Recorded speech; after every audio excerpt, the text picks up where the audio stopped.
Alright, so the road to 3DS panel started off without a hitch, We picked a pretty easy one, Street Fighter's pretty safe, but let's go with a little bit of controversy. Let's talk about that canceled Mega Man Legends 3. What is up, you guys? Welcome to the collective. My name is Furman, and in this video we are going to be talking about Mega Man Legends 3, the game that never was. But before we get started, don't forget to like this video, share this video, and subscribe to my channel for more awesome content just like this. Alright, let's get into it. So let me bring you all the way back to 2010.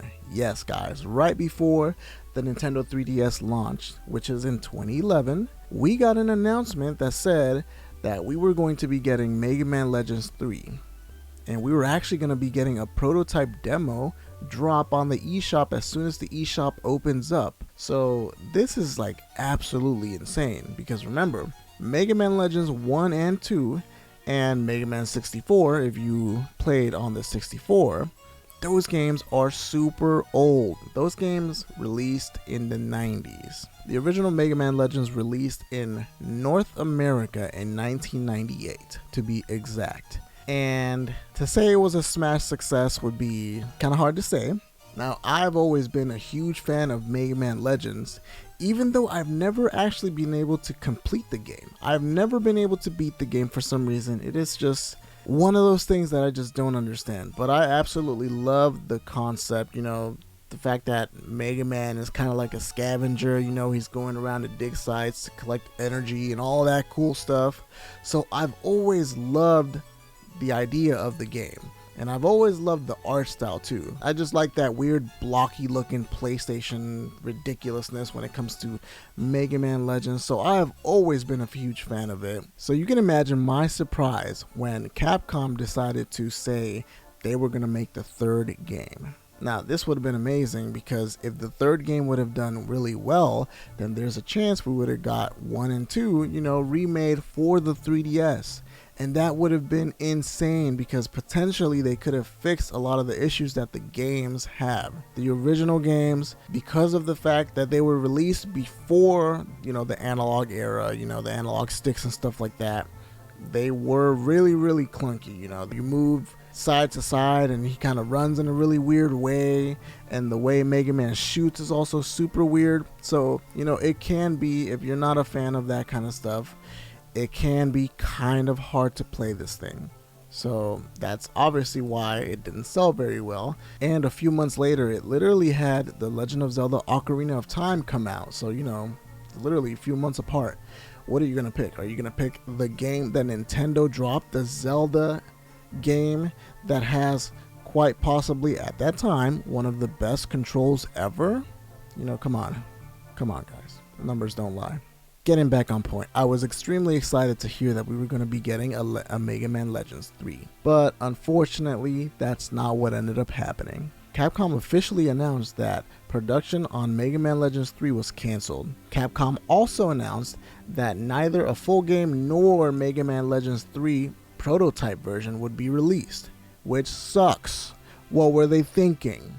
In replies to fans 2 days later, Capcom's UK Twitter account appeared to blame lack of fan involvement for the game's cancellation, which is absolutely insane, because Mega Man Legends might not have been one of the games that sold the most, or it might not have been the best Mega Man game, but you can quote me on this when I say this game has an absolute cult following.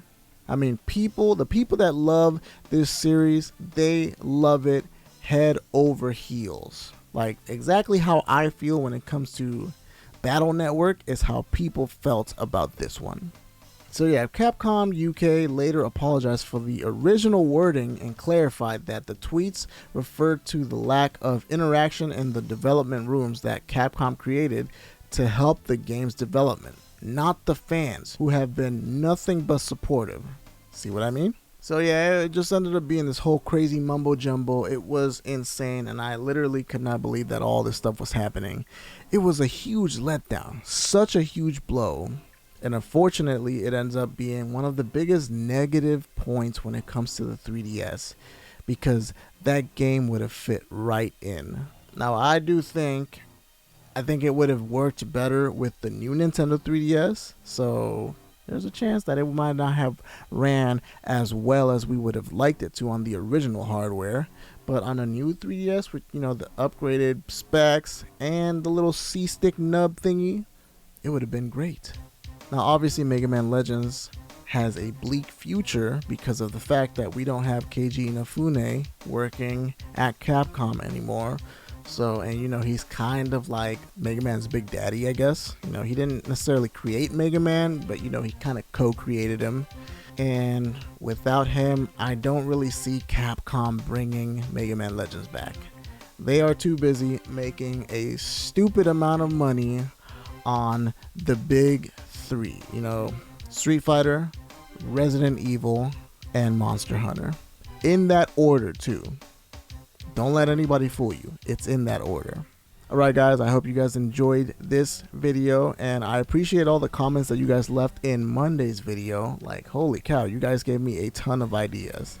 So I'm going to be trying to pick some of the best ones, and we will be working towards it, and we're going to keep doing this thing throughout the whole week as we close out the journey to PAX West and the 3DS panel.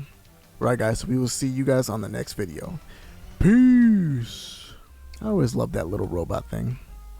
You know, the Mega Man Legends mascot, the little metal robot, the little dance he used to do. Just super adorable. I wish they made a plushie out of him. Yeah.